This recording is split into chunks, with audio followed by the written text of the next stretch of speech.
Producer extraordinaire Evan Kaplan. And so, Cap, this is a team that won the Super Bowl last year with an offense built around the running back, one of the great seasons we've ever seen. This year, it's been vastly different. It's built around the quarterback. It really has been. Jalen Hurts, one of the best games in his entire career last week against the Vikings. 3 touchdown passes, no interception. But he's been doing this all season. I'm not sure it's talked about with these numbers enough. 11 touchdown passes, 1 interception. That is the best ratio in the entire NFL among QBs to start every one of their games. He is completing just under 70% of his passes. That is 5th in the league. Add 5 rushing touchdowns to those 11 touchdown passes. He has accounted for 16 of the Eagles' 19 offensive touchdowns so far this season. All right, so he's been spectacular in a lot of ways. But last week in particular, let's drill down a little deeper. There was one thing in particular that was very effective. It was getting him out of that shotgun and pistol and getting him under center. Jalen Hurts was under center on 41% of the Eagles' snaps last week against the Vikings. That was the highest in any game of his career, up from just 11% in the previous loss against the Giants. It's not just a volume thing, though. It's about his efficiency when they are under center. He is completing 80% of his passes when the Eagles are under center this season. That is 2nd in the entire NFL. And remember, today, starting center Cam Jurgens out for the Eagles. Could see Hurts under center even more in that second game against the Giants. All right, we'll see. So again, the play action, something all the quarterbacks on our shows have been screaming for. Cap, well done.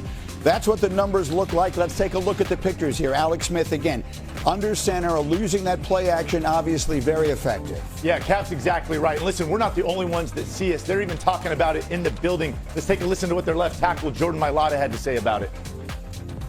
We had a lot of runs out of under center. We had a lot of passes out of under center. Play actions off of that. And what that does is it keeps the defense guessing. And so it was kind of, the ball was in our court.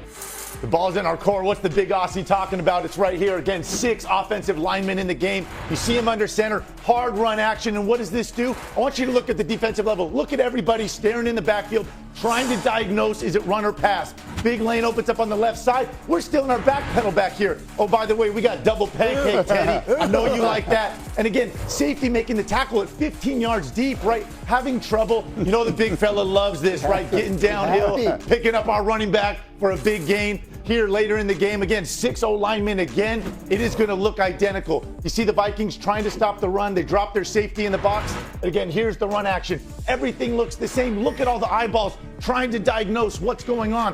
What does that do? Oh, it leaves us great free access for our stud receiver, Devontae Smith on the outside. Full head of steam. You're going to see Minnesota Vikings. They're in a 2 invert again with the safety drop down. A lot of green grass. And then this is what you get. Devontae Smith putting the DB in a spin cycle, Teddy, and we're leaving him. And a lot of this coming from the free access that he got because they're trying to stop the run with him under center. And then all gas here, leaving everybody in the dust as we're walking into the end zone for a huge play in this game. And again, Jalen Hurts was perfect last week. It's not ironic that it was the most snaps under center. And again, with A.J. Brown out, I actually look for even more of this today to try to keep this Giants defense on their heels. All right, so that's something to watch for in that game today. Let's stay in the division. Dallas, they've been very shaky on the road. They've been terrific at home. They've really struggled on the road, and today they go up against a very dangerous Denver D. Yeah, Denver defense that has great players and has great scheme. I'm going to show you examples of both because Dak Prescott is going to be in trouble. So this is the scheme. We've all seen this before. Even the numbers, the 7, the 6 blockers. You see at the line of scrimmage, you got 3 of them dropping out. So it's only 4 rushers, but it's who those 4 rushers are. Nick Bonito, speed, okay, on the edge, beats your offensive tackle, gets a piece of the quarterback. Allen, Zach Allen, right? Bam! Get meat on your quarterback there. There's the second one you got to worry about. Then Coop comes up and he gets a little piece of your quarterback also. Those 3 rushers are such a problem. Once again, there's the look. Looks like you got it blocked up, but you gotta block them, okay? 49, Singleton, here he comes, Scatterboo. Not ready for this one.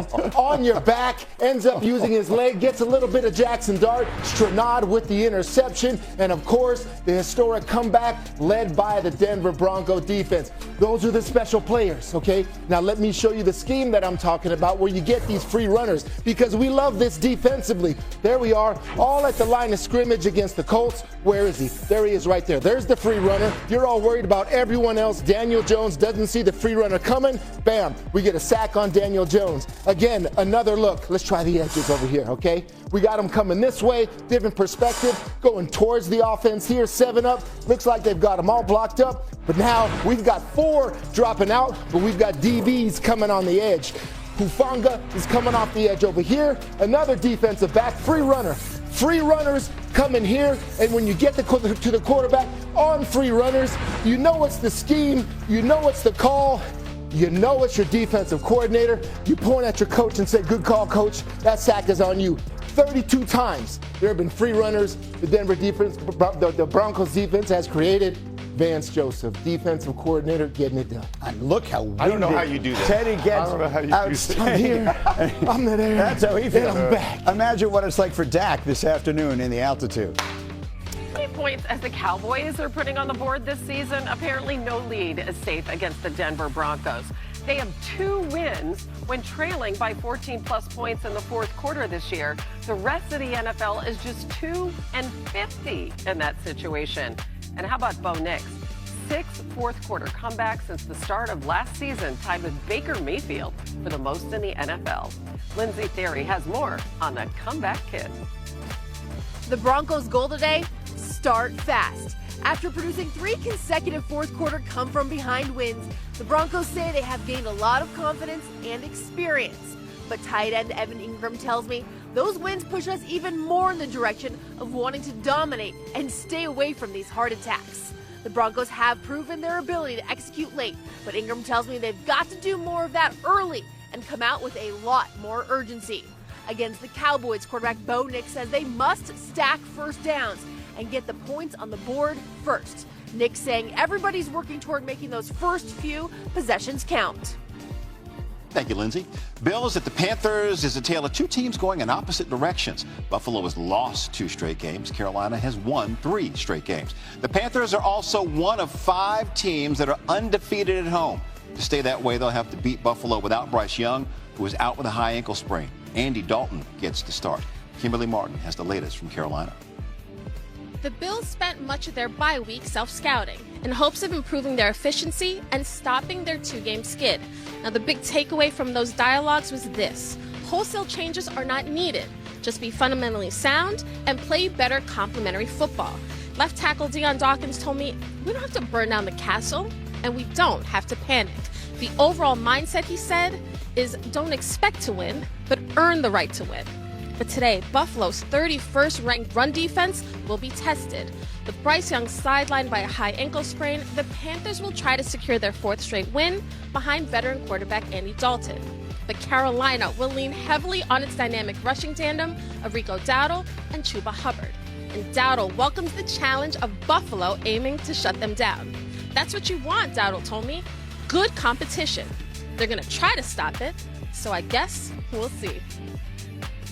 Yeah, it feels like that is going to be one of the big keys to the game. Yeah, Josh Allen looking to avoid the first 3-game losing streak of his career. His 116 career starts without one is the second most career starts by a QB since 1950, trailing only Patrick Mahomes.